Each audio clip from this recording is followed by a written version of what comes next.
Hello बच्चों, नमस्कार। कैसे हैं आप सभी? आशा करता हूँ आप सभी लोग अच्छे होंगे। वर्णमाला भाग 2, यानी इससे पहले ऑलरेडी इसका एक भाग कंप्लीट हो चुका है, जिसमें हम व्यंजन के बारे में पढ़ चुके हैं। तो यदि आप लोगों ने वो पार्ट कवर नहीं किया है तो सबसे पहले आप लोग उस पार्ट को कवर कीजिए। यहाँ आई बटन में उस पार्ट का लिंक आप लोगों को मिल जाएगा। तो सबसे पहले जाइए उस पार्ट को कवर कीजिए, बाद में आप लोग इस पार्ट को आगे कवर कीजिएगा, क्योंकि वर्णमाला को हमने 2 पार्ट में तोड़ा है, एक और दूसरा। पहले में हमने व्यंजन के बारे में बताया, दूसरे पार्ट में दोस्त हम आज स्वर के बारे में पढ़ने वाले हैं। यानी ऐसा बताया है कि जैसा आप लोग यदि यूट्यूब पे सर्च करने लगो तो 5 वीडियो में भी आप लोगों को इतना नहीं मिलेगा जितना आप लोगों को हमारी 2 वीडियो में कवर हो जाएगा। तो स्वर पढ़ने वाले हैं आज की इस वीडियो में हम। तो देखिए, स्वर को अंग्रेजी में वॉवेल्स कहते हैं। स्वर कहते किसे हैं? स्वतंत्र रूप से अर्थात फुल फ्रीडम के साथ जो वर्ण बोले जाते हैं, दैट्स कॉल्ड वॉवेल्स, यानी उन्हें स्वर कहा जाता है। तो स्वतंत्र रूप से बोले जाने वाले वर्ण अर्थात जिनको बोलने में किसी की सहायता ना लेनी पड़े, अर्थात बिना किसी की सहायता के बोले जाने वाले वर्ण अंग्रेजी में वॉवेल्स और हिंदी में स्वर के नाम से जाने जाते हैं। अब आपकी जो वर्णमाला है, इसमें अगर पूछे कि मूल स्वरों की संख्या कितनी होती है तो 11। अगर कुल स्वर पूछे तो इनकी संख्या 13 तक हो जाती है, क्योंकि एक अनुस्वर और दूसरा आप लोगों का विसर्ग जुड़ जाता है। तो इस प्रकार से इनकी संख्या 13 तक पहुंच जाती है। अगर देखिए आप लोगों से वॉवेल्स की यानी स्वर की कुछ और डेफिनेशंस भी पूछी जा सकती हैं, तो आप लोग उनको भी ध्यान में रखिए। जिन वर्णों का उच्चारण करते समय अन्य ध्वनियों की सहायता नहीं लेते, उन्हें स्वर कहते हैं। दूसरा, फेफड़ों से निकलने वाली हवा बिना किसी बाधा या रुकावट से सीधा मुंह के द्वारा बाहर निकलती है, उसे स्वर कहते हैं। है ना भाई? मात्रा जो आप लोगों की होती है, क्योंकि आप लोगों को पता होगा स्वरों की ही मात्रा बनती है। ठीक है, तो फेफड़ों से जो आपकी वायु निकलती है, हवा निकलती है, बिना किसी बाधा या रुकावट से सीधा मुख के द्वारा बाहर निकलती है, तो उसे भी हम लोग स्वर ही कहते हैं। स्वर की मात्राएं बनती हैं। तो ढेर सारी डेफिनेशन स्वर के बारे में आप लोगों को देखने के लिए यूट्यूब पे मिलेंगी। आप लोग गूगल सर्च करोगे तो वहाँ पर भी आप लोगों को ढेर सारी डेफिनेशन देखने के लिए मिलेंगी। अब हम लोग अपना डाउट क्लियर करते हैं। सबसे पहले इनके नंबर की बात करते हैं, है ना, क्योंकि आप लोग को पता है स्वर के 3 भेद होते हैं, एक ह्रस्व, एक दीर्घ और एक प्लतु। ये स्वर होते हैं, इनके 3 भेद होते हैं। लेकिन अगर नंबर पूछे कि इनकी मूल संख्या कितनी है, तो कभी भी एग्जामिनर पूछे स्वर कितने हैं, आप लोगों का आंसर 11 होगा। अगर जब 11 नहीं है ऑप्शन में, तब आप लोग अपना आंसर 13 लगाओगे, याद रखना। चलिए, इसमें भी आप लोगों को थोड़ा सा जो कन्फ्यूजन है वो मैं दिमाग से हटाने की कोशिश करूंगा। इनकी मूल संख्या पूछे तो 11 है, परंतु कुल संख्या 13 तक भी मानी जा सकती है। कैसे? देखिए, ये ए हो गया, आ हो गया, छोटी ई, बड़ी ई, छोटा ऊ, बड़ा ऊ, ऋषि, एढ़ी, ऐनक, औरत, औखली इत्यादि, है ना। तो चलिए, ये तो नंबर देखिए, यहाँ से यहाँ तक देखे तो ये मूल है आप लोगों के मूल स्वर, जिनकी जो संख्या है वो 11 होती है मूल स्वर की। अगर 2 ये जोड़ दिए जाएं, एक अनुस्वर जोड़ दिया जाए, एक विसर्ग जोड़ दिया जाए, तब इनकी संख्या 13 तक पहुंचती है। तो ध्यान से देखना आप लोगों को। अगर ऑप्शन में 11 और 13 एक साथ दे रखे हैं और आप लोगों से पूछा स्वर कितने हैं, स्वर की संख्या कितनी है, तो वहां पर भी आप लोगों का आंसर 11 ही सही होगा। याद रखना ये चीज। ठीक है भैया, क्योंकि मूल रूप से वर्णमाला में 44 वर्ण होते हैं। कैसे कैसे? जिसमें 11 स्वर जुड़ते हैं मूल और 33 मूल व्यंजन जुड़ते हैं। इस प्रकार से देखें तो आप लोगों के 44 वर्ण बैठते हैं मूल। लेकिन टोटल नंबर ऑफ वर्ण कितने हैं आपकी वर्णमाला में? तो वो है 52। ये चीज आप लोगों को याद रखना है। दूसरा, यहाँ आप लोगों को कुछ और पॉइंट याद रखने।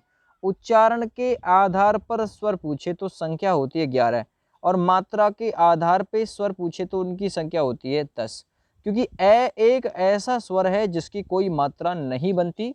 तो अगर आप लोगों से मात्रा के आधार पे पूछा है तो मात्रा के आधार पे संख्या 10 होती है और उच्चारण के आधार पे दोस्त संख्या 11 होती है। इतना तो आप लोग समझ गए होंगे। स्वतंत्र रूप से बोले जाने वाले वर्ण ही स्वर कहलाते हैं। यहाँ तक क्लियर हुआ। चलिए, हिंदी वर्णमाला में पहले स्वरों की संख्या कितनी थी? 14। तो आप लोगों से पूछ सकता है कि हिंदी वर्णमाला में पहले स्वरों की संख्या कितनी थी, तो आंसर हो जाएगा 14। लेकिन अब कितनी है? तो अब आंसर हो जाएगा आप लोगों का 11। ठीक है ना। इन दोनों का प्रयोग अब नहीं होता। इस प्रकार अब हिंदी वर्णमाला में स्वर की संख्या 11 है। आप लोग को याद रखना है, पहले कितने थे? 14, लेकिन अब कितने हैं? 11।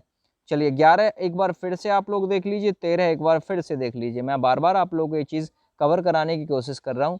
ठीक है भैया, ये ए आ ई उ ऊ ऋषि एड़ी ऐनक, ठीक ना, ओखली औरत, इस प्रकार से 11 स्वर हैं आप लोगों के, है ना। अच्छा, ये 13 कैसे होते हैं? तो 13 मैंने पहले बताया, एक अनुस्वार एक विसर्ग और जुड़ता है, तब जाके इनकी संख्या 13 तक पहुंच जाती है। हिंदी वर्णमाला में कुल स्वर पूछे दोस्त तो वो आप लोगों के 13 होते हैं, जिसमें ए आ, छोटी ई, बड़ी ई, छोटा ऊ, बड़ा ऊ, ऋषि, एढ़ी, ऐनक, ठीक, ओखली, औरत इत्यादि जुड़ जाते हैं। तो इनके नंबर फिर 13 तक पहुंच जाते हैं। ये चीज़ मैंने क्लियर कर ही दी है आप लोग की। जब 11 भी ऑप्शन में हो, 13 भी ऑप्शन में हो, तो वहाँ आप लोगों का आंसर दोस्त 11 होगा, ना कि 13 होगा। यहाँ तक क्लियर हुआ। चलिए, मूल रूप से स्वर के भेद पूछे तो मूल रूप से आपका आंसर स्वर के भेद में 2 होगा। वैसे पूछता नहीं है ऐसे जनरली तौर पे। स्वर के भेद पूछे तो 3 होते हैं। अभी मूल रूप से ह्रस्व और दीर्घ होते हैं। अगर आप लोगों से पूछा है स्वर के भेद, तो उसमें मूल यानी ह्रस्व, दीर्घ और प्लतु, ये 3 आप लोगों के भेद इसमें हो जाते हैं। चलिए, स्वर के कुल भेद पूछे तो इसमें भी आप लोगों के 3 होते हैं, क्योंकि जो प्लतु स्वर होते हैं वो संस्कृत के स्वर होते हैं, याद रखिएगा। ठीक है, तो यहाँ तक क्लियर हुआ। इससे आगे देखिए, स्वरों की मात्राएं बदलती हैं, स्वरों की मात्राएं बनती हैं, है ना। स्वरों के बदले हुए स्वरूप को मात्रा कहते हैं। तो आप लोगों से एक क्वेश्चन में पूछ सकता है, स्वरों के बदले हुए स्वरूप को क्या नाम देते हैं? मात्रा नाम देते हैं, या उच्चारण करने में लगने वाले समय को मात्रा कहते हैं। स्वरों के उच्चारण करने में जो टाइम लगता है, समय लगता है, दैट्स कॉल्ड मात्रा। स्वरों की मात्राएं निम्न प्रकार से हैं। ए की कोई मात्रा नहीं होती, तो एक क्वेश्चन बन जाएगा, निम्नलिखित में से वो कौन सा स्वर है जिसकी कोई मात्रा नहीं होती? तो वो आपका ए अनार है, इसकी कोई मात्रा नहीं होती। आ की मात्रा ये होती है जैसे कि काम में लगी हुई है। ई की मात्रा देखिए ये होती है जैसे कि किस लिए में लगी हुई है, छोटी ई। बड़ी की मात्रा ये होती है जैसे कि खीर में लगी हुई है। छोटे ऊ की मात्रा ये होती है जैसे कि गुलाब में लगी हुई है। बड़े ऊ की मात्रा ये होती है जैसे कि भूल में लगी हुई है, दूध में लगी हुई है, याद रखो, है ना। ऋषि की मात्रा ये वाली होती है जैसे कि तृण में लगी हुई है, जैसे कि पैतृक में लगेगी। ए की मात्रा, छोटे वाले ए की मात्रा ये होती है जैसे कि केस में लगी हुई है। और ये बड़ा वाला जो ए होता है, एड़ी वाला, ठीक, ऐनक वाला, ये आप लोगों की आई की मात्रा का संकेत होता है, ये आई की मात्रा होती है इसमें, याद रखना। ओ की मात्रा ये होती है जैसे कि चोर हो गया, ठीक है। अच्छा, ओ की मात्रा जो होती है जैसे कि चौखट हो गया, जिसपे 2 मात्राएं ऊपर होती हैं, वो ओ से औरत की मात्रा होती है, ओ से ओखली की मात्रा 1 होती है। तो यहाँ तक आप लोग याद रखिएगा, स्वरों की मात्राएं बनती हैं और किस स्वर की मात्रा नहीं होती? तो देखिए, ए वर्ण स्वर की कोई मात्रा नहीं होती है। चैनल पर पहली बार विजिट किया है तो चैनल को सब्सक्राइब भी कर लें। इसी प्रकार की तैयारी आगे भी आप लोग की कवर कराई जाएगी। तो देखिए, अब यहाँ से आगे हम स्वरों का वर्गीकरण करेंगे, क्योंकि वर्गीकरण से ही आप लोगों से इम्पोर्टेंट क्वेश्चन पूछा जाता है। चलिए, उच्चारण काल के आधार पे सबसे हम पहले जानेंगे उच्चारण काल के आधार पर स्वर, ठीक ना, और प्रत्येक को बारी बारी से पढ़ेंगे। तो उच्चारण काल के आधार पे अगर हम लोग देखें तो वो आप लोगों का भेद होते हैं इसके 3 स्वर के भेद उच्चारण काल के आधार पे। तो ये 3 होते हैं, एक ह्रस्व होता है, दूसरा दीर्घ होता है, तीसरा प्लुत स्वर होता है, याद रखिएगा। अच्छा, ह्रस्व स्वर किसे कहते हैं? जो कि मूल स्वर होते हैं, लघु स्वर बोलते हैं, शांत या स्थिर स्वर भी इन्हें ही बोलते हैं। बारी बारी से हम लोग पढ़ने वाले हैं उच्चारण काल के आधार पर। तो हेडिंग डाल दीजिए, उच्चारण काल के आधार पर स्वर के भेद। आगे आइए, सबसे पहला नंबर डालिए, मूल या ह्रस्व या लघु या शांत या स्थिर स्वर, एक ही नाम है, जिसे एक मात्रिक स्वर भी कहते हैं। इनका प्रयोग जब हम लोग छंद पढ़ेंगे तो उस दौरान हम लोग करेंगे, जब मात्रा काउंट करेंगे तो इनके लिए एक मात्रा हम लोग लेंगे, ठीक है ना। जिनके उच्चारण में कम समय लगता है, एक मात्रा के बराबर समय लगता है, उसे हम हिंदी में मूल स्वर के नाम से जानते हैं। ह्रस्व स्वर बोलते हैं। ह्रस्व का मतलब भी देखिए, ह्रस्व गलत लिखा हुआ है में से रह निकलेगा, ह्रस्व स्वर। लघु स्वर भी बोलते हैं, लघु का मतलब छोटा होता है। लघु और गुरु आप लोगों ने देखा होगा, लघु का मतलब छोटे से होता है, गुरु का मतलब बड़े से होता है, ठीक है। शांत या स्थिर स्वर भी इन्हें ही कहते हैं, ठीक है भैया, क्लियर हो गया। तो एक मात्रिक स्वर भी इन्हें कहते हैं। चलिए, तो जिनके उच्चारण में कम समय लगता है या फिर एक मात्रा के बराबर समय लगता है, दैट्स कॉल्ड मूल स्वर। अब मूल स्वरों की संख्या आप लोगों से पूछी जाए तो मूल स्वरों की संख्या दोस्त 4 होती है, जिसमें ऐ से अनार होता है, ई से छोटी वाली इमली होती है, ऊ से उल्लू होता है और रै से ऋषि होता है, ठीक है भैया। ये आप लोगों के मूल स्वर, ह्रस्व, लघु, शांत या स्थिर स्वर। ढेर सारे नाम है, प्रत्येक नाम याद रखना है, कोई सा भी नाम देके आप लोगों से पूछ सकता है। क्लियर हो गया। चलिए अगला नंबर डाल दीजिए, दीर्घ स्वर या गुरु स्वर या बड़े स्वर या संधि स्वर। देखिए कितने नाम हैं इसके। दीर्घ स्वर का मतलब बड़े भी स्वर कह सकते हैं, दीर्घ का मतलब ही बड़े से होता है। गुरु स्वर बोल सकता है, बड़े स्वर बोल सकता है, संधि स्वर बोल सकता है, द्विमात्रिक स्वर बोल सकता है। अर्थात जब आप लोग उच्चारण करोगे तो उस दौरान आप लोग इनके लिए 2 मात्राएं काउंट करोगे, ठीक है। और 2 मात्राओं को कैसे दर्शाया जाता है, कुछ इस प्रकार से, रस छंद में आप लोगों ने देखा होगा, कुछ इस प्रकार से इस मात्रा को दर्शाया जाता है। अब दीर्घ स्वर कहते किसे हैं? 2 मात्रिक स्वर, जिन स्वरों के उच्चारण में ह्रस्व स्वर से 2 गुना समय लगता है। एक डेफिनेशन आप लोग डाल दीजिएगा इसकी, जिन स्वरों के उच्चारण में ह्रस्व स्वर से अधिक समय लगता है या जिन स्वरों के उच्चारण में ह्रस्व स्वर से 2 गुना समय लगता है, उसे दीर्घ स्वर, गुरु स्वर, बड़े स्वर या संधि स्वर के नाम से हम लोग जानते हैं। आप लोग एक पॉइंट और नोट करिएगा, नोट पॉइंट बना के, मूल दीर्घ स्वर की संख्या 4 है। ये क्वेश्चन भी पूछा जाता है, निम्नलिखित में से कौन सा मूल दीर्घ स्वर नहीं है? तो आ, ई, उ और ऋषि, ये आपकी हिंदी वर्णमाला में मूल दीर्घ स्वर हैं, इनकी संख्या भी 4 है ना। अगर आप लोगों से पूछे दीर्घ स्वर की संख्या कितनी है, तो नंबर है 7। ह्रस्व की 4, दीर्घ की 7, इस प्रकार से 11 है ना। 2 आप लोगों के एक अनुस्वार, एक विसर्ग इसमें और जुड़ जाएगा तो 13 मात्राएं हो जाती हैं, याद रखिएगा। चलिए इससे आगे बढ़ते हैं, प्लतु स्वर को जानते हैं। प्लतु स्वर को ध्यान से समझ लीजिएगा।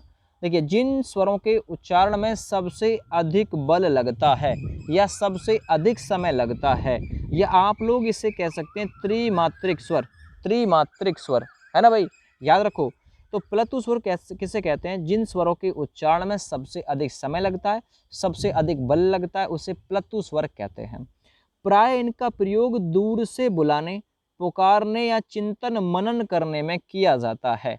तो आप लोगों से पूछ सकता है प्लतु स्वर का यूज़ कहाँ किया जाता है? दूर से बुलाने में, पुकारने में, चिंतन मनन करने में।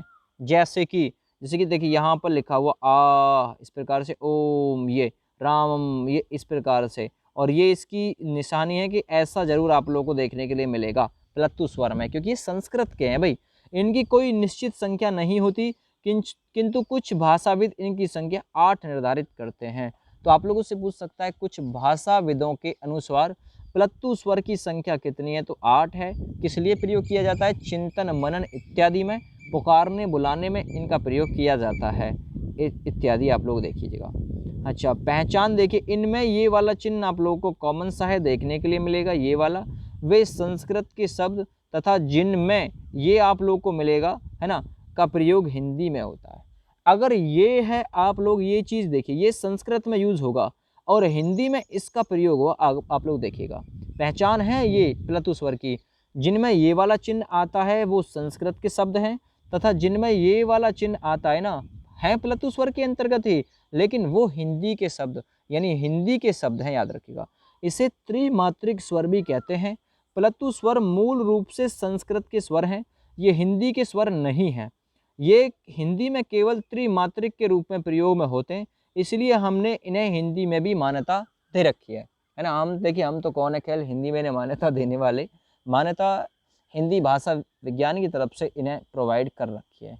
तो यहाँ तक आप लोगों का मेरे हिसाब से क्लियर हो गया होगा। से आगे बढ़ते हैं। यह त्रिमात्रिक स्वर है क्योंकि इसमें 3 मात्राएं होती हैं, इसलिए प्लतु स्वर के उच्चारण में ह्रस्व स्वर से 3 गुना तथा दीर्घ स्वर से भी ज़्यादा समय लगता है, ठीक ना। दीर्घ स्वर से ज़्यादा समय लगता है और ह्रस्व स्वर से 3 गुना समय इनमें लगता है, याद रखिएगा। चलिए इससे आगे हम लोग बढ़ते हैं।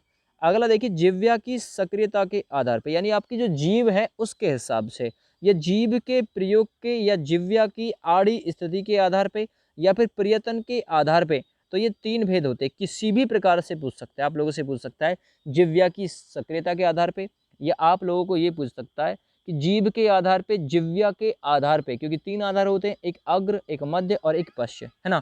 तो जीभ के प्रयोग या जिह्वा की आड़ी स्थिति के आधार पे, प्रयत्न के आधार पे, ये 3 भेद होते हैं। एक होता है अग्र भाग, एक होता है मध्य भाग और एक होता है पश्च भाग। तो जिह्वा की सक्रियता के आधार पे, तो अब इस आधार पे हम स्वरों को कवर करने वाले हैं। कौन सा आगे से बोला जाएगा, कौन से पीछे से जीभ के, और कौन सा आप लोगों का मध्य से बोला जाएगा। तो देखिए, सबसे पहले अग्र नाम डाल दीजिए, ठीक है भैया, हेडिंग डाल दीजिए अग्र। तो जिन वर्णों का उच्चारण करते समय जिह्वा का अगला भाग सक्रिय रहता है, अगले भाग से जिनकी वॉइस निकलती है, जिन स्वरों की, उन्हें अग्र स्वर कहा जाता है। ये अग्र, तो अग्र से अग्रिय, याद रखिएगा, अग्र ई ए, तो ई ए और ऋषि भी इसमें आता है। अग्र ई ए, याद रखिएगा, अग्र ई ए, तो इसीलिए याद रखिएगा अग्र से अग्रिय, याद रखो ई ये ट्रिक भी आप लोग नोट कर सकते हैं, ट्रिक भी नोट कर लीजिए। हमें याद करने अग्र स्वर, तो अग्र ई ए, तो ई ए और ऋषि भी याद रखिएगा, इसमें इन्हें अग्र स्वर कहते हैं। मध्य स्वर देखिए, जिन स्वरों का उच्चारण करते समय जिह्वा का मध्य भाग सक्रिय रहता है, यानी बीच वाला भाग सक्रिय रहता है, तो ए मध्यम रख दिया, ए मध्य, ऐसे याद रखो, ए मध्य मारूंगा, ए मध्य मारूंगा तेरे, ए मध्यम रख दे, ऐसे थोड़ा सा बोल के ट्रिक से याद कर सकते हो आप लोग। चलिए तीसरा नंबर देखते हैं, पश्च स्वर, जिनकी संख्या लगभग, देखिए इसमें विवाद है, कोई किताब इसे 5 दिखाती है, कोई किताब इसे 6 दिखाती है। तो मैं ये नहीं कहूँगा कि इनकी संख्या आप लोगों से पूछी जाएगी, संख्या बिल्कुल नहीं पूछी जाएगी, बस इतना पूछा जाएगा कौन सा अग्र स्वर है, कौन सा मध्य स्वर है, कौन सा पश्च स्वर है। तो देखिए पश्च स्वर को हम लोग कवर करने की कोशिश करते हैं। जिन स्वरों का उच्चारण करते समय जिह्वा का पिछला भाग सक्रिय रहता है, यानी कि जिन स्वरों का उच्चारण करते समय जीभ का पिछला भाग एक्टिव रहे, वे आप लोग के पश्च स्वर कहे जाते हैं। तो देखिए पश्च का मतलब होता है पीछे, और पीछे से ट्रिक याद रखिएगा, पीछे आ, तो पीछे आ यानी कि इसमें आ आएगा। आप लोगों ने देखा ई ए और ऋषि आ गया उसमें अग्र में, ए आ गया मध्य में, बाद बाकी शेष आप लोगों के पश्च यानी कि पिछले भाग से ही बोले जाएंगे। इसमें आ हो गया, ऊ हो गया, बड़ा छोटा बड़ा दोनों, ओ और औ, और एक टॉफी वाला, इसे आगत स्वर नाम देते हैं। तो ये भी आप लोगों का जिह्वा के पिछले भाग से ही बोला जाएगा। तो अग्र मध्य और पश्च आप लोगों को याद हो गए हैं। चलिए अब पढ़ते हैं हम ओष्ठ आकृति, यानी होठों की आकृति के आधार पर स्वरों का वर्गीकरण।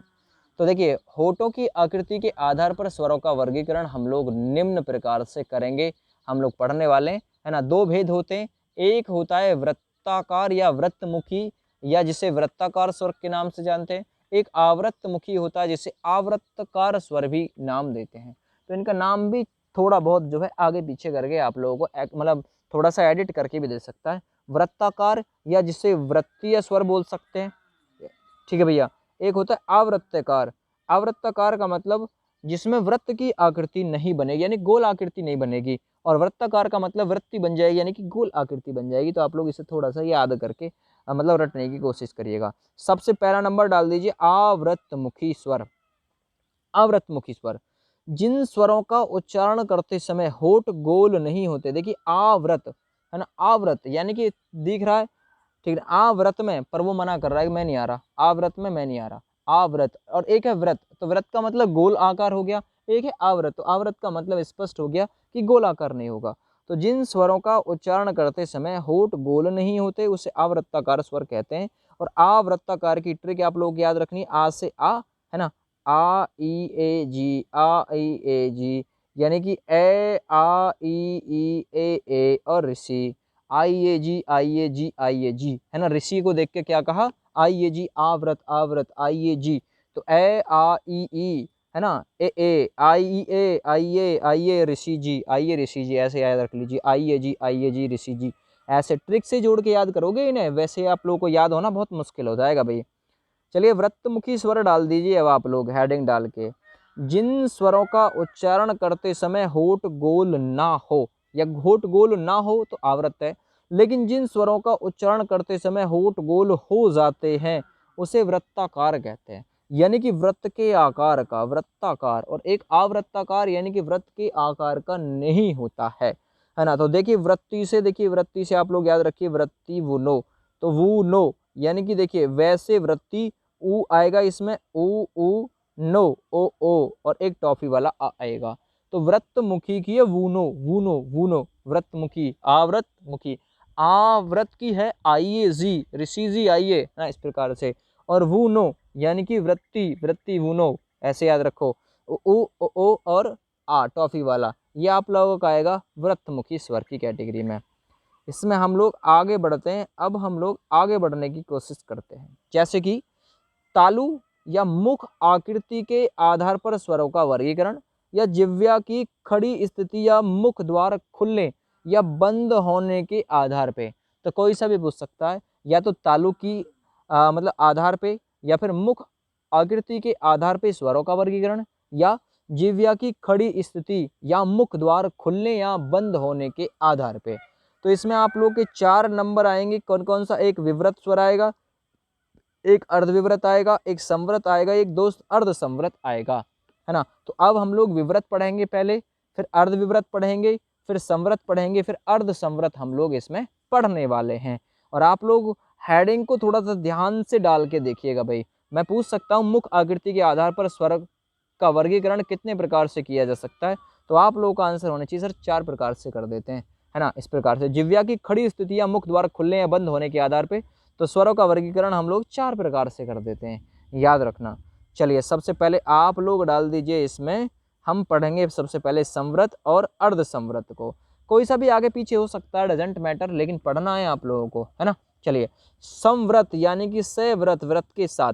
संवृत स्वर को बोलने पर मुंह सबसे कम खुलता है और लगभग बंद सा रहता है। संवृत, व्रत यानी कि सव्रत, व्रत के साथ।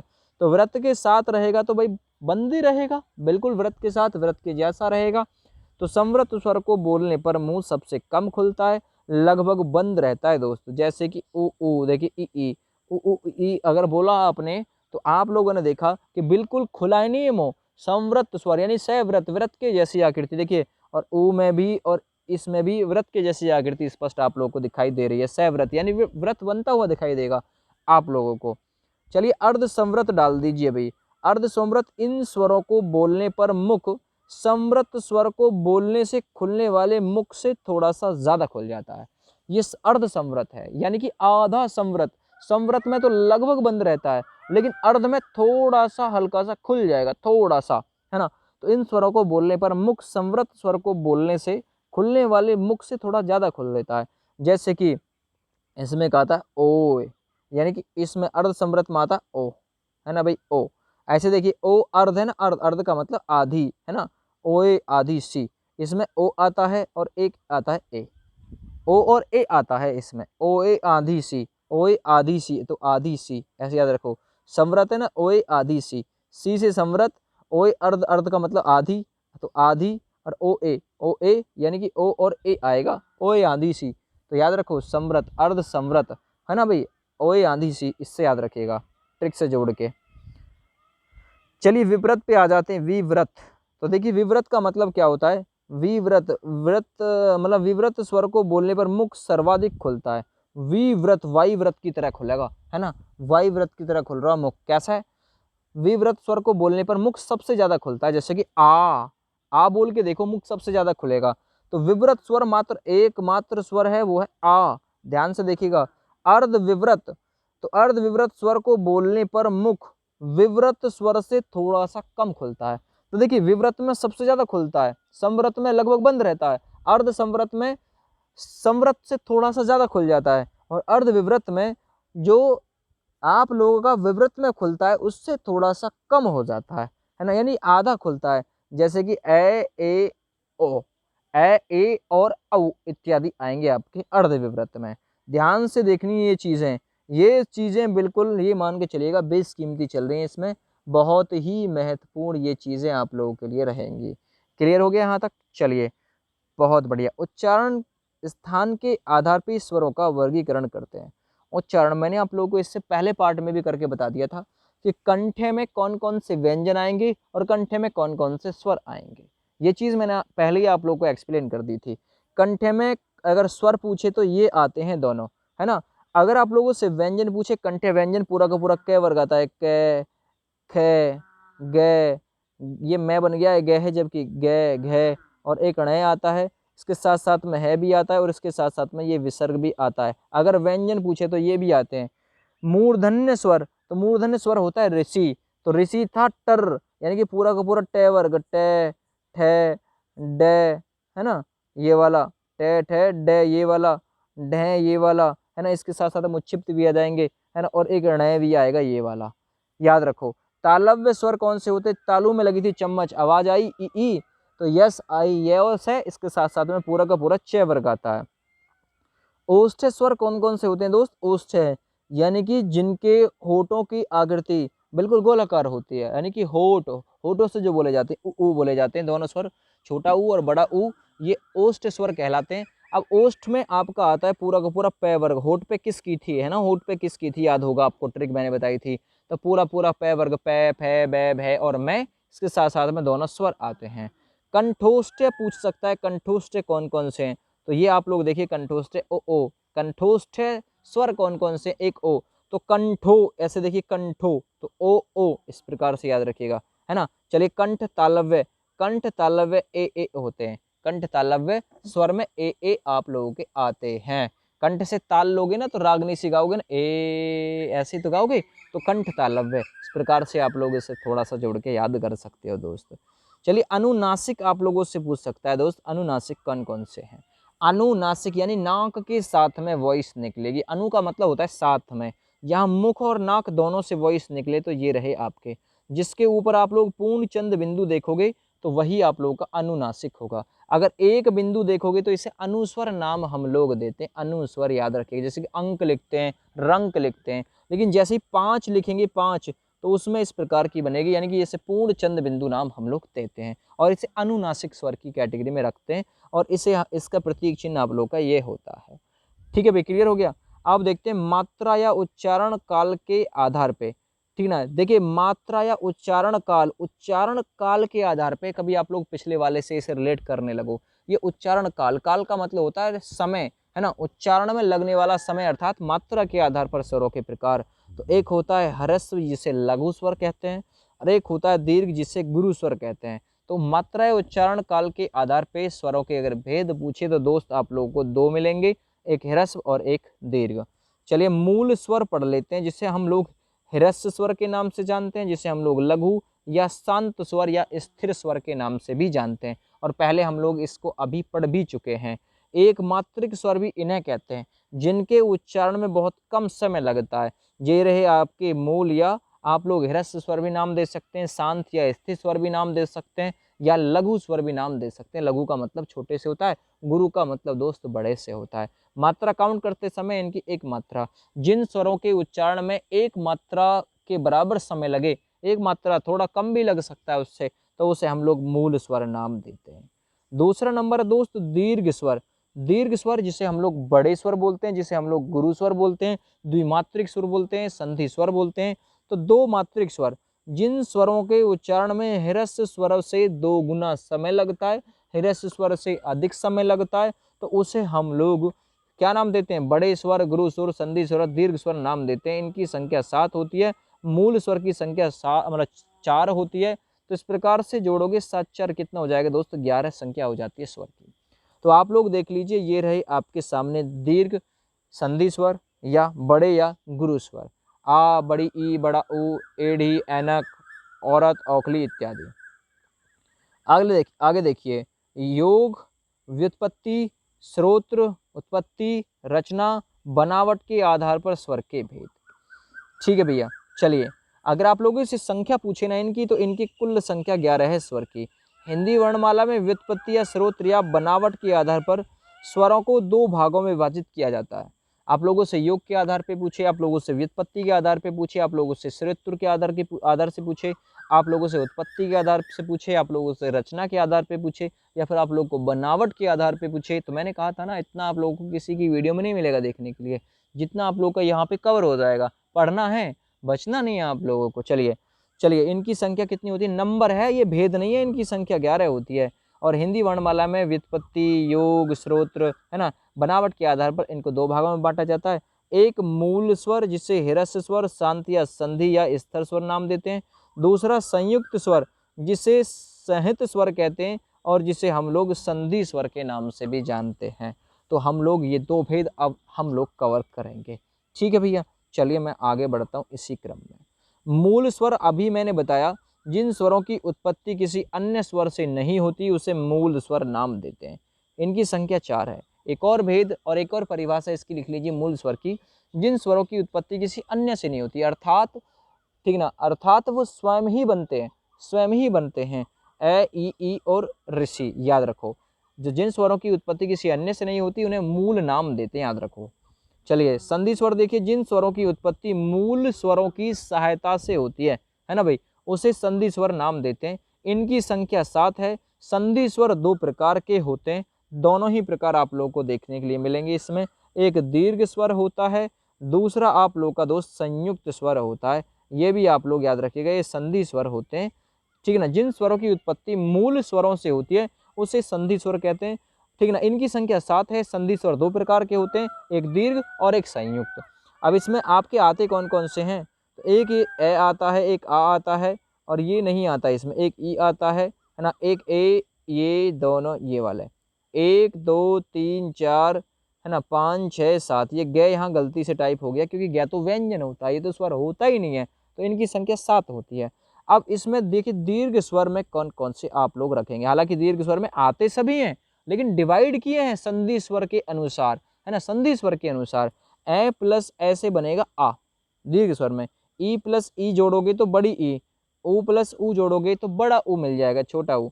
अच्छा, अगर संयुक्त स्वर पूछे जो दो स्वरों के मेल से बनते हैं और दोनों ही स्वर जो होते हैं वो डिफरेंट होते हैं, अलग अलग होते हैं। आप लोगों से ये पूछ सकता है संयुक्त स्वर कितने होते हैं, आप लोग कहेंगे 4 होते हैं सर। ठीक है भैया, एक होता है ए प्लस ई जोड़ोगे तो ये वाला प्राप्त होगा, छोटा एडी, है ना। अच्छा, ए प्लस आप लोग ये जोड़ दोगे, ये वाला यहाँ पे लाके ए तो सभी में कॉमन मिलेगा ही मिलेगा क्योंकि ए तो बोला ही जाएगा। ए के साथ में अगर ई जोड़ दोगे तो ये प्राप्त हो जाएगा, अगर इसे ए के साथ में जोड़ दोगे तो ये प्राप्त हो जाएगा। अच्छा ठीक है, अगर ए के साथ में छोटा ऊ जोड़ दोगे तो ये आप लोग का प्राप्त होगा ओखली वाला, अगर ओखली को इसके साथ जोड़ दोगे ए के साथ तो आप लोगों को औरत प्राप्त हो जाएगा। ये संयुक्त स्वरों का मेल भी आप लोगों से पूछा जाता है। तो संयुक्त स्वर का मेल किस किस प्रकार से होता है मैंने आप लोगों को ये चीज एक्सप्लेन कर दिया है। संधि स्वर को पुनः 2 भागों में विभाजित किया जाता है। संधि स्वर को भी 2 भागों में बांटा जाता है, जिसे एक हम लोग दीर्घ या स जाति है यानी स्वयं की जाति से जो बनता है, या स वर्ण या समान स्वर नाम देते हैं, या फिर संयुक्त, दूसरा नंबर संयुक्त या विजातीय या फिर अस्वर्ण या फिर अवसमान स्वर कहते हैं। तो संधि स्वर जो होते हैं ये भी 2 पार्ट में डिवाइड होते हैं। एक तो होता है दीर्घ या सजातीय या सवर्ण या समान स्वर, दूसरा संयुक्त या विजातीय, विजातीय का मतलब अलग अलग जाति के, है ना, अस्वर्ण या असमान स्वर। तो पहला नंबर डाल दीजिए दीर्घ सजातीय या सवर्ण या समान स्वर, है ना। जब 2 सजातीय या समान स्वर एक दूसरे के साथ जुड़ते हैं तब जो नया स्वर बनता है उसे दीर्घ या सजातीय या सवर्ण या समान स्वर कहते हैं। समान का मतलब भी समझ गए होगे, 2 एक जैसे ए आ बन गया, ई जोड़ा बड़ी ई बन गया। देखिए दोनों स्वर समान है, ये इस प्रकार से इनकी कुल संख्या कितनी है, 3 है ना। आप लोगों से पूछ सकता है दीर्घ, आप लोगों से इतना भी पूछ सकता है सजातीय स्वर, है ना, जाति के आधार पे भी पूछ सकता है, सहजातीय समान जाति, है ना। तो इसके आधार पे 3 होते हैं, ये तीनों के तीनों अपनी ही एक जैसी जाति के स्वरों की उत्पत्ति से बनते हैं, ये 3। बाद बाकी जो 4 हैं वो अलग अलग डिफरेंट जाति से मिलके बनते हैं। आप लोग अलग अलग नंबर डालिए, या तो आप लोग इसे संयुक्त स्वर बोल सकते हैं या विजातीय स्वर नाम दे सकते हैं या अस्वर्ण नाम दे सकते हैं। अस्वर्ण का मतलब समझ रहे हो, जिसमें समानता नहीं होगी, या असमान स्वर नाम दे सकते हैं, है ना। चलिए, जब 2 विजातीय यानी कि अलग अलग जाति के या फिर भिन्न या फिर असमान स्वर एक दूसरे से जुड़ते हैं तब जो नया स्वर बनता है दोस्त उसे संयुक्त नाम दे सकते हैं, विजातीय या अस्वर्ण या फिर असमान स्वर नाम दे सकते हैं। तो इनकी जो विजातीय स्वर होते हैं इनकी संख्या 4 होती है दोस्त, है ना। असमान जो स्वर होते हैं उनकी संख्या 4 होती है। इनका मतलब है कि ये अलग अलग मेल से बने होते हैं। तो इनकी संख्या है ए ए, ओ और औ, ये हैं आपके, ये कितने हैं 4। तो ए प्लस ई के मेल से ये बना हुआ है। इसमें अगर ए के साथ में ये जोड़ दोगे, ए तो सब में कॉमन रहेगा ही रहेगा, मैंने अभी बताया था ऊपर, पहले एक्सप्लेन किया था आप लोगों को।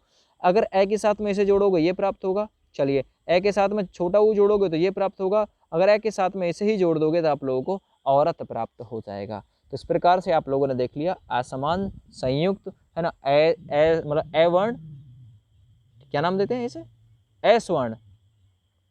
चलिए, कौवे की स्थिति के आधार पे, जैसे कौवा काँव काँव करता है ना, तो कौवा वही कौवा है, कौकने वाला, जैसे काँव काँव इत्यादि जो करता है वही, उसके आधार पे स्वर के कितने भेद होते हैं। तो आप लोगों से पूछ सकता है कौवे की स्थिति के आधार पे स्वर के भेद कितने होते हैं। तो सर 2 होते हैं भेद। कौन कौन सा? एक निर्नुनासिक होता है जिसमें नाक का प्रयोग नहीं किया जाता, एक अनुनासिक होता है अर्थात जिसकी वॉइस, अनु का मतलब साथ में, नाक के साथ में निकले, यानी कि जहाँ पे मुंह और नाक दोनों से वॉइस निकलेगी उन्हें से अनुनासिक, और जहाँ केवल निर्नुनासिक, है ना, जहाँ केवल वॉइस मुख से निकलेगी उसे निर्नुनासिक कहते हैं। चलिए, निर्नुनासिक, चलिए भाई डाल दीजिए। एक आध बार मैं कभी गलत बोल जाऊं तो उसे आप लोगों को दूसरी लाइन में मैं करेक्ट करके दे देता हूँ, ठीक है भैया। चलिए, निर्नुनासिक नंबर डाल दीजिए। निर का मतलब बिना, बिना नासिक यानी कि बिना नाक से जो बोले जाते हैं। अब जो बिना नाक से बोले जाएंगे तो उसे आप लोग सीधे सीधे समझ सकते हैं कि मुंह से बोले जाएंगे। तो जिन स्वरों का उच्चारण करते समय हवा सीधे मुख द्वारा बाहर निकलती है, अर्थात जिसमें नासिका यानी कि नाक बंद रहती है, उसे निर्नुनासिक कहते हैं। ये रहे आप लोग के ए, आ, ई, ऊ, ऋषि, है ना, एनक, एढ़ी, औरक, औखली, ये इत्यादि, ये निर्नुनासिक हैं भाई। निर्नुनासिक जिन स्वरों का उच्चारण करते समय हवा सीधे मुख द्वार से बाहर निकलती है, अर्थात जिसमें नासिका बंद रहती है, तो उसे निर्नुनासिक कहते हैं। चलिए, फिर अनुनासिक क्या है जी? अनुनासिक बताओ। तो देखिए, अनुनासिक जो होता है, देखिए जिसके ऊपर ये चंद्र वाली बिंदी चढ़ी हुई होती है उसे अनुनासिक कहते हैं। अर्थात उच्चारण नाक व मुंह दोनों से होगा, जहां नाक से कम होगा और मुख से अधिक श्वास निकलेगी उसे अनुनासिक नाम देते हैं। जिन स्वरों का उच्चारण करते समय आधी हवा नाक से और आधी हवा मुख से निकलती है उसे अनुनासिक नाम देते हैं।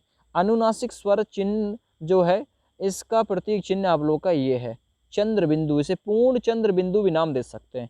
हिंदी वर्णमाला में अनुनासिक वर्ण 2 प्रकार के होते हैं। कैसे कैसे? अनुनासिक, सबसे पहले तो आप लोगों से पूछेगा अनुनासिक कौन सा है, तो 2 प्रकार हम बाद में पढ़ेंगे। पहले अनुनासिक पूछे तो आप लोगों का उत्तर ये हो जाएगा, ये वाला जिसके ऊपर चंद्र बिंदु लगा हुआ होगा बिंदी के साथ में, वो आप लोगों का अनुनासिक के साथ में जाएगा। एक होता है अर्ध चंद्र बिंदु, जिसे हम लोग आगत चिन्ह के नाम से भी जानते हैं, जिसे स्वैनिम चिन्ह भी बोलते हैं, अर्ध चंद्र बिंदु भी बोलते हैं। तो ये वो वाला है जैसे कि हमने आगत स्वर के ऊपर देखा था, है ना। दूसरा होता है जिसे पूर्ण चंद्र बिंदु बोलते हैं, जिसे अनुनासिक ही बोलते हैं। तो ये आप लोग का ये होगा जिसके ऊपर पूरी तरीके से बिंदु रखा रहता है ना। तो ये आप लोगों का जो अनुनासिक होता है 2 प्रकार का होता है, अर्धचंद्र बिंदु और एक पूर्ण चंद्र बिंदु टाइप का, याद रखो। अच्छा, अर्धचंद्र बिंदु या स्वैनिम चिन्ह या आगत चिन्ह ये वाला होता है, जैसे कि आपको डॉक्टर पे मिलेगा, हॉट पे मिलेगा, बॉल पे मिलेगा, कॉफी पे मिलेगा, कॉपी पे मिलेगा। तो ये सभी यहाँ पे आगत जैसी कंडीशन। और अर्धचंद्र बिंदु, क्योंकि देखिए आधा ही चंद्र बिंदु है ना ऊपर, है ना, कोई बिंदी ऊपर है ही नहीं। अगर इसमें बिंदी लग जाती है इसे तो पूर्ण चंद्र बिंदु नाम दे दिया जाता है। समझ गए होंगे मैं क्या कहना चाह रहा हूँ। चंद्र बिंदु या पूर्ण चंद्र बिंदु को थोड़ा सा आप लोग समझने की कोशिश करिए। चंद्र बिंदु के उच्चारण में मुख से अधिक तथा नाक से बहुत कम श्वास निकलता है। इन स्वरों पर चंद्र बिंदु का प्रयोग होता है जो कि शिरोरेखा के ऊपर लगता है।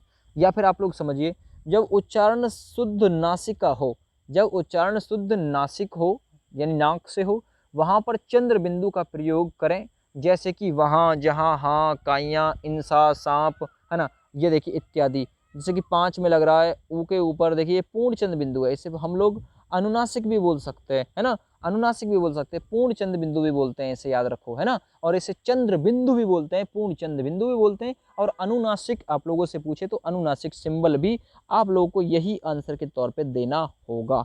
समझ जाओ मैं क्या कहना चाह रहा हूँ। चंद्र बिंदु के स्थान पे कब हम लोग बिंदी का प्रयोग करते हैं जरा समझो, है ना।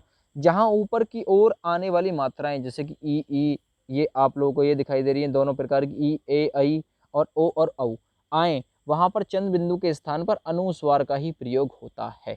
चंद्र बिंदु का प्रयोग नहीं होगा, अनुस्वार का प्रयोग ही होगा।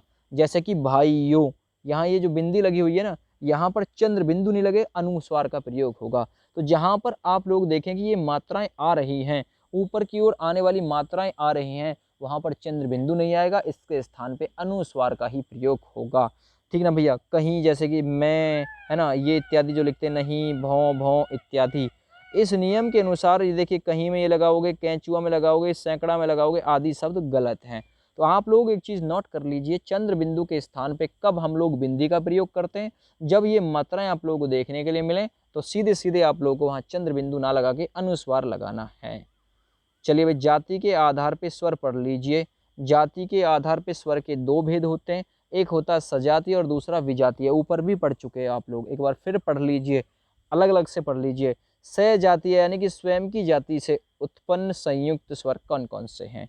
जब एक ही उच्चारण वाले स्वर आपस में मिलते हैं तो सजातीय संयुक्त स्वर कहलाते हैं। एक ही जाति, जैसे कि ए प्लस ए मिलके आ बन गया, ई प्लस ई मिलके ये ई बन गई, ऊ प्लस ऊ मिलके ये बड़ा वाला ऊ बन गया। तो एक ही जाति के आपस में मिले ये सारे के सारे, ये इसलिए सजातीय हैं। विजातीय स्वर को देख लीजिए जरा। जब दो असमान उच्चारण वाले स्वर आपस में मिलते हैं तब वो विजातीय संयुक्त स्वर कहलाते हैं। विजातीय का मतलब जो अलग अलग जातियों से मिलके बनते हैं। जब दो असमान उच्चारण वाले स्वर मिलते हैं आपस में, देखिए ए ई मिल गया, ये ए बना दिया, ए प्लस ये मिलके बन गया तो ये वाला ए बना दिया, ए डी एनक वाला। ए प्लस ओ मिला तो ये ओ बना दिया, और ए प्लस ओ मिला तो ये औ बना दिया। ये विजातीय संयुक्त स्वर है। ऊपर भी पढ़ लिया है आप लोगों ने और यहाँ पर भी पढ़ लिया। चलिए, अनुनासिक और अनुस्वार में डिफरेंस क्या है जरा जानिए। अनुनासिक और अनुस्वार में अंतर क्या है। अनुनासिक ये होता है और अनुस्वार आपका ये वाला बिंदी होती है किसी के ऊपर।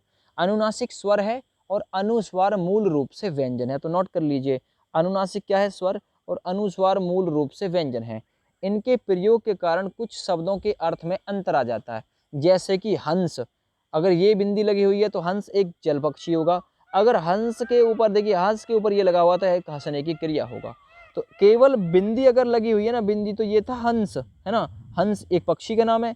अच्छा, अगर ये लगा हुआ है, अगर चंद्र बिंदु लगा हुआ है तो इसका मतलब हंसना होता है, हंसने की क्रिया। तो अनुनासिक और अनुस्वार में डिफरेंट भी आप लोग कर सकते हैं। आयोग वह नंबर डाल दीजिए, सबसे पहले होना चाहिए था लेकिन अब बता रहा हूँ आप लोग। आयोग वह, आयोग वह, देखिए अयोग्य, तो अयोग्य अर्थात जो अयोग्य हों, जो ना तो स्वर हैं और ना ही व्यंजन हैं, उसे आयोगवाह कहा जाता है। आयोगवाह दो प्रकार के होते हैं। तो आप लोगों से आयोगवाह की डेफिनेशन पूछे, जो ना तो स्वर है और ना ही व्यंजन है, उन्हें हम वर्णमाला में क्या नाम देंगे, आयोगवाह। आयोगवाह कितने होते हैं, दो। आयोगवाह हमेशा स्वतंत्र रूप से प्रयोग नहीं होते, क्योंकि यह स्वयं में अयोग्य हैं, सिर्फ साथ चलने में सहयोगी होते हैं, क्योंकि व्यंजन वर्णों में पहले ही स्वर वर्ण छुपे हुए होते हैं।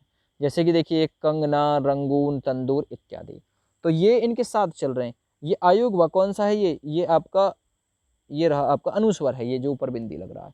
तो इसका मतलब स्पष्ट है, स्पष्ट है। आयोगवाह दो होते हैं आप लोगों का, एक तो ये होता है जिसे हम लोग अनुस्वर कहते हैं, एक आप लोगों का ये होता है विसर्ग। तो ये कुल मिला के ये कहना चाह रहा है, ये अयोग्य हैं, ये किसी के साथ चलने में सहायक हो सकते हैं, ये खुद नहीं चल सकते। अनुस्वार की संख्या एक है। तो आप लोग देखिए, अनुस्वार एक है, ये रहा, इसमें ऊपर लगी हुई बिंदु का अर्थ होता है आधा नय। तो आप लोगों से पूछ सकता है अनुस्वार में संख्या कितनी है, एक। जो ऊपर लगी हुई बिंदी रहती है उसका मतलब क्या होता है, तो इसका मतलब इसमें आधा नय है। चलिए, हिंदी वर्णमाला में इसके दो रूप होते हैं। ये रहे आपके आयोगवाह के दो रूप, एक तो अनुस्वार हो गया, जिसे हम लोग बिंदी के नाम से भी जान सकते हैं, ये भी नाम दे सकते हैं और ये भी नाम दे सकते हैं। चलिए, अच्छा, विसर्ग हो गया, एक ये बोल सकते हैं, एक ये भी विसर्ग ही है। और विसर्ग क्या काम करता है, विसर्ग है का काम करता है दोस्त, किसी के पीछे, यानी दुख है, याद रखो, अतः इत्यादि। तो आप लोगों को कुछ भी मिल सकता है इनमें से। चलिए, अनुस्वार पढ़ लीजिए पहले। जिन वर्णों का उच्चारण करते समय हवा नाक द्वारा बाहर निकलती है उसे अनुस्वार कहते हैं। जिन वर्णों का उच्चारण करते समय, देखिए सिंबल ये है, आप लोगों को ये भी सिंबल याद रखना है इसका। तो जिन वर्णों का उच्चारण करते समय हवा नाक द्वारा बाहर निकलती है उसे अनुस्वार कहते हैं। अर्थात जहाँ ध्वनि नाक से अधिक व मुंह से कम निकलती है उसे भी अनुस्वार नाम देते हैं। जैसे कि हो गया अंग, अंक, अंश, कंबल, संयोग। एक बिंदी ही बता रही है कि ये क्या है, ये अनुस्वार का यूज है। एक बिंदी आप लोग देखें तो अनुस्वार है उसमें। और मैंने आप लोगों को बता दिया जिन वर्णों का उच्चारण करते समय हवा नाक द्वारा बाहर निकलती है उसे अनुस्वार कहते हैं। स्वर के बाद आने वाली नासिक्य ध्वनियां अनुस्वार ही कही जाती हैं। तो आप लोग नोट पॉइंट करके लिख सकते हैं, स्वर के बाद, कभी भी स्वर के बाद आएंगी नासिक्य ध्वनियां तो अनुस्वार ही कही जाएंगी। अच्छा, नोट पॉइंट करके देखिए, अनुस्वार से पहले ए का स्वर निकलता है। अनुस्वार से पहले किसका स्वर निकलता है? ए का। अनुस्वार के बाद में व्यंजन जुड़े जाते हैं। तो आप लोगों से पूछ सकता है अनुस्वार से पहले किसका स्वर निकलता है? ए का स्वर निकलता है। और अनुस्वार के बाद में कौन जुड़ता है? तो व्यंजन, जैसे कि संयोग देख लीजिए, अंग देख लीजिए, अंग देख लीजिए इत्यादि। चलिए विसर्ग देखिए, विसर्ग, अब विसर्ग को कितने तरीके से लिख सकते हैं? ये दो बिंदी वाले भी विसर्ग है, ये किसी के पीछे लगा हुआ ये भी विसर्ग है, और ये भी आप लोगों का विसर्ग ही है। अगर आप लोगों से इतना पूछा है कि ये क्या है तो आप लोग कहेंगे सर ये विसर्ग है। अगर आप लोगों से ये पूछे कि ये क्या है तो ये आपका अनुनासिक है। अगर आप लोगों से पूछे कि एक बिंदी वाला क्या है तो ये अनुस्वर है, याद रखिएगा। विसर्ग देखिए, जिन वर्णों का उच्चारण करते समय है की ध्वनि निकलती है उसे विसर्ग कहते हैं। अनुस्वार और विसर्ग लेखन की दृष्टि से स्वर तथा उच्चारण की दृष्टि से व्यंजन होते हैं। तो ध्यान से देख लीजिए, अनुस्वार और विसर्ग लेखन की दृष्टि से तो स्वर होते हैं और उच्चारण की दृष्टि से व्यंजन होते हैं।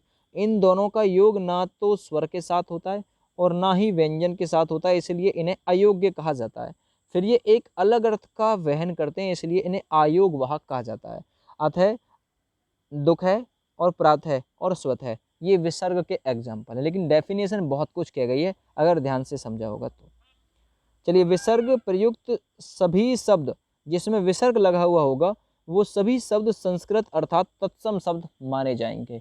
तो तत्सम शब्द पहचानने की ट्रिक भी है एक, जिसके पीछे विसर्ग लगा हुआ है वो आप लोग समझ जाइए तत्सम शब्द है, जैसे कि स्वतः, अतः, प्राप्त, दुख इत्यादि।